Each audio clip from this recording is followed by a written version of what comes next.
नमस्कार दोस्तों, स्वागत है हमारे यूट्यूब चैनल में। आज देखेंगे बाल मनोविज्ञान से महत्वपूर्ण प्रश्न और ये प्रश्न सीटेट परीक्षा के लिए बहुत ही महत्वपूर्ण है। तो प्लीज़ वीडियो को पूरा देखें। चैनल को सब्सक्राइब ना किया हो तो चैनल को सब्सक्राइब जरूर करें। तो शुरू करते हैं। पहला प्रश्न है, वाचिक अभिनय द्वारा शिक्षण तात्पर्य है। शिक्षण का तात्पर्य क्या है?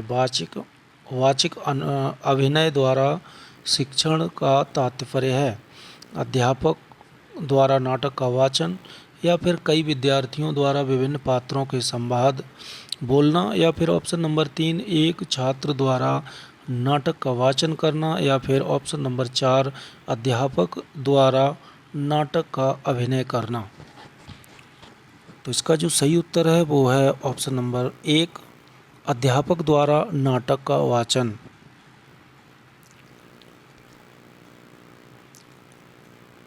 प्रश्न नंबर 2 है, अक्षर कार्डों के द्वारा शब्द बनाना, शब्द के हिज्जे आपूर्ति करना आदि को कहते हैं। अक्षर चक्र विधि, फ्लैश कार्ड विधि, या फिर टैप रिकॉर्डर विधि, या फिर उच्चारण विधि। तो अक्षर कार्डों द्वारा शब्द बनाना जो है और ये कहलाता है flash card Vidhi. Option number 2 is right answer.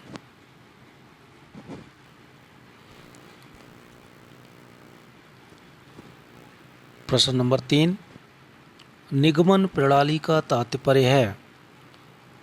Option number 1 है पहले उदाहरण देना फिर उसका निष्कर्ष निकालना, या ऑप्शन नंबर 2 अनेक उदाहरण प्रस्तुत करना, या फिर ऑप्शन नंबर 3 पहले कई नियमों को प्रस्तुत करना, ऑप्शन नंबर 4 पहले नियमों को बताना फिर उसकी व्याख्या करना। तो निगमन प्रणाली का तात्पर्य है ऑप्शन नंबर 4 पहले नियमों को बताना फिर उसकी व्याख्या करना।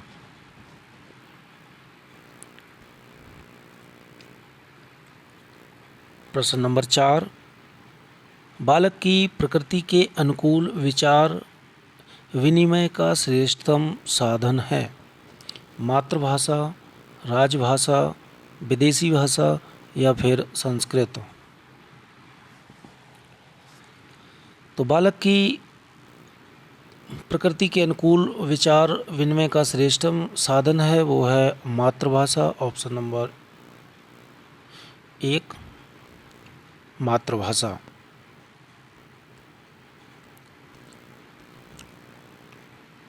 प्रश्न नंबर 5, बालक की प्रकृति के अनुकूल विचार विनिमय का श्रेष्ठतम साधन कौन सा है? तो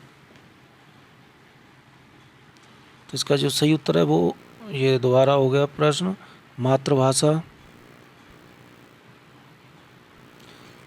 प्रश्न नंबर 6, राष्ट्रभाषा से तात्पर्य नहीं है।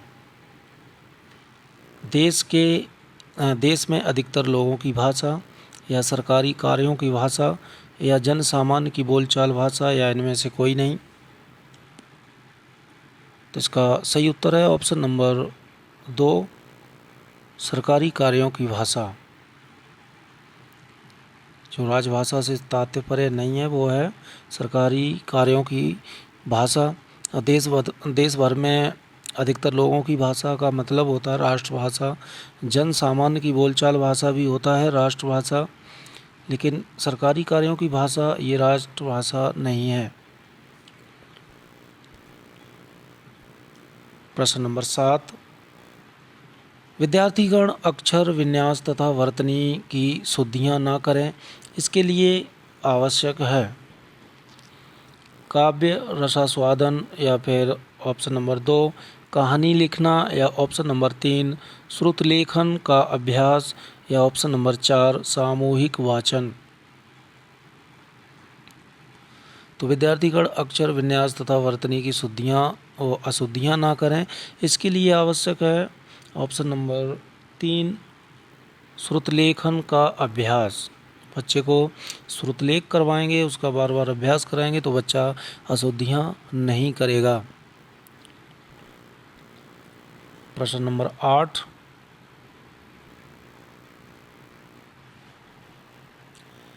शिक्षण प्रतिपुष्टि पुनः नियोजन, पुनः शिक्षण, पुनः प्रतिपुष्टि, नियोजन, शिक्षण। उपयुक्त शिक्षण चक्र किस प्रकार के शिक्षण का है? समूह शिक्षण, व्यावसायिक शिक्षण, द्रुत शिक्षण या सूक्ष्म शिक्षण। तो इसका जो सही उत्तर है वो है ऑप्शन नंबर 4, सूक्ष्म शिक्षण है ये।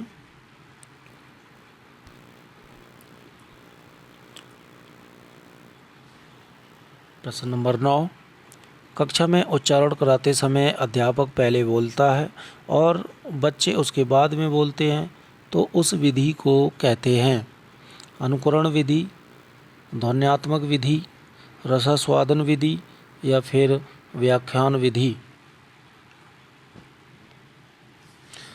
तो कक्षा में देखा होगा पहले टीचर बोलता है उसके बाद बच्चे बोलते हैं, तो ये कहलाता है अनुकरण विधि। Option number 1 is right answer.